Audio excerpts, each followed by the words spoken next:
Hey guys, this is Adam from dodjit.com and this is your video briefing for Sunday the 14th of June 2009. Now this is going to be quite a short video because I'm on the road at the moment, so we're going to cut it short. We're going to just go over a few different indices. I want to go over a gold chart and show you what's been going on, even though we did post this chart on the chart of the week. I just want to go over it and show you what's been going on in the markets, and I want to show you now why I'm not so much looking at economic data anymore. I think we're going to need a major trigger now in the markets to drive the indices higher, because we've really flattened out. If we just take a look at the chart at the moment, this is an S&P 500 daily chart. You can see it here, it's a daily chart.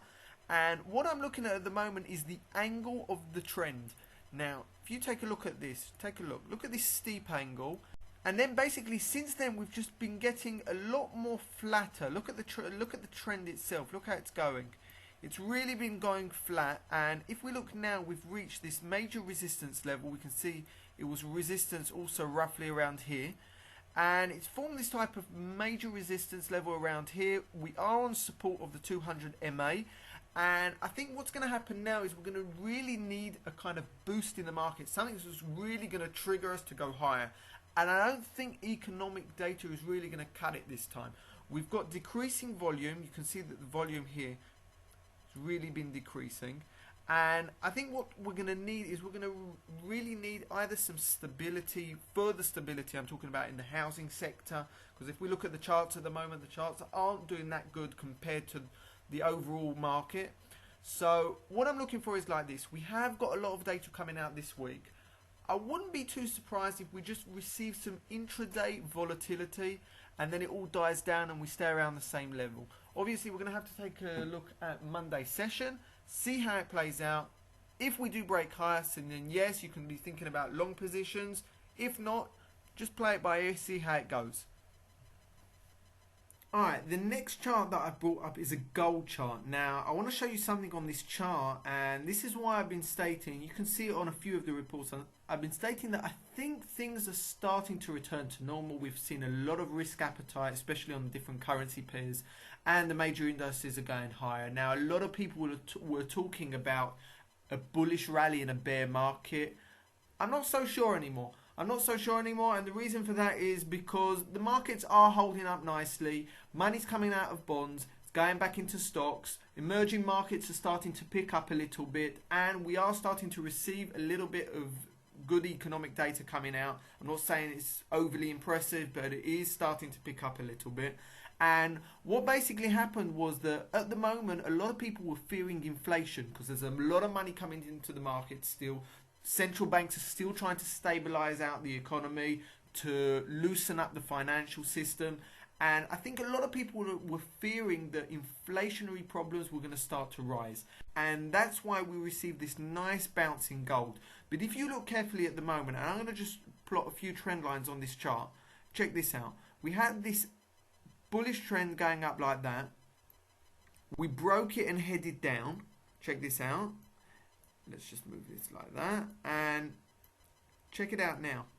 We were going higher, and look what's happened now. Bang, we smashed down again. We're now coming back down to our 50 MA. So we are now in a bearish secondary trend on gold. And think about it like this. If money's now starting to pour out of gold, risk appetite is starting to increase a little bit. Currency pairs are also receiving a little bit of a boost. Things do look good, and I think what we're looking for at the moment is we're just looking for a trigger to go higher on all the different assets. I'm not talking about gold, I'm talking about the S&P 500, I'm talking about the Nasdaq, I'm talking about stock indices, I'm talking about carry trades, stuff like that. And I think if we do receive a nice trigger, and I'm talking about something from the housing sector, or a really good piece of economic data, we've got inflation data coming out this week. If it shows that we haven't received an increase, so then yeah, we could be heading higher. And this is something that I want you all to take into consideration. Now I just want to flip over to a few different currency pairs, and what I'm going to show you is something that is actually justifying what I'm saying, because if we look at the different currency pairs, we're going to see also we've had these nice bullish rallies. And I think these bullish rallies are now turning into what looks to be like a real market bottom. So let's just flip over to the first chart. Alright, now the first one is pound against the US dollar, and I'm sorry that you can't see the whole of the chart. I'm using this stupid program at the moment, and because I'm on the road, I haven't got all the system up. I just want to give you a brief briefing, so you're going to have it for the next couple of days until we get back into the office. So let's see what's going on around here. Basically, we are starting to now form this double top. You can see it roughly around here, and these are actually charts. The full charts, you can see them on our chart analysis page. We posted them, they're really clear up there. We've got this trend line going up. We are now on our secondary trend line going up. You can see roughly around there. This, we just drag this onto roughly like that, and you can see we've now started to form this double top scenario.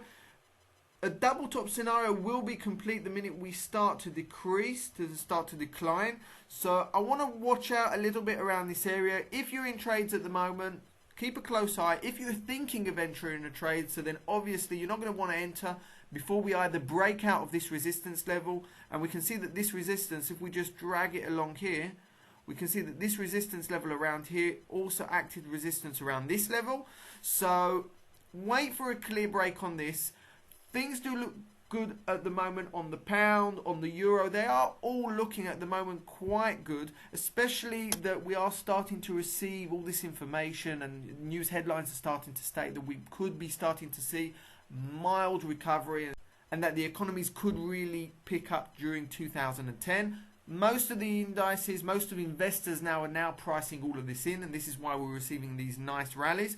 So this is going to be actually a nice setup, obviously, if it breaks this level. So then we've got our target roughly around here, the 1.751, something like that. I haven't got the exact figure on the chart here. And just keep a close eye out on this if it breaks to the upside. If it breaks to the downside, I wouldn't rush into any trades onto the downside at the moment, because it does look like the markets, they just want to head higher. They just want to drift up higher. Last chart I want to show you is the euro against the US dollar. Again, I apologise for the way it looks at the moment. We'll get this sorted out in the next couple of days, and then I'll put up a full briefing exactly what's going on. Now, take a look at this. We are on trend line support. We've done this type of head and shoulders pattern, so you might want to take a look around this area, see if we're going to break the trend line, because if we do break the trend line, so then yeah, this is going to be a clear head and shoulders pattern. We've got the left side over here, we've got the head roughly around here, and we've got the right shoulder that could be forming around here. Now, I'm not saying that it's forming, because we did retrace back to a nice Fibonacci level around this area. We have got support. You can see support all along this area, support all along here. Just take a look. Just take a look. You've got two trades now to the up and the downside, depending on what's going to happen. I am voting for the upside. Let's see how it plays out. I think this is just going to turn into a correction and then head higher. Then again, if we do break this trend line going lower, it is going to complete a head and shoulders pattern, and then yeah, we could be targeting this level roughly around here. Keep an eye out on that. It's two short trades. If you're more of a swing trader, don't rush into anything. If you're more of a day trader, so you can just use these levels to bounce off of. Let's see how it plays out. Let's see how Monday's market opens. Remember, gold is starting to decline. I think that people are starting to receive a lot more confidence in the market. Let's see how it plays out. Let's see if it continues to the upside. If not, you've got all the setups here. My name is Adam from dodjit.com.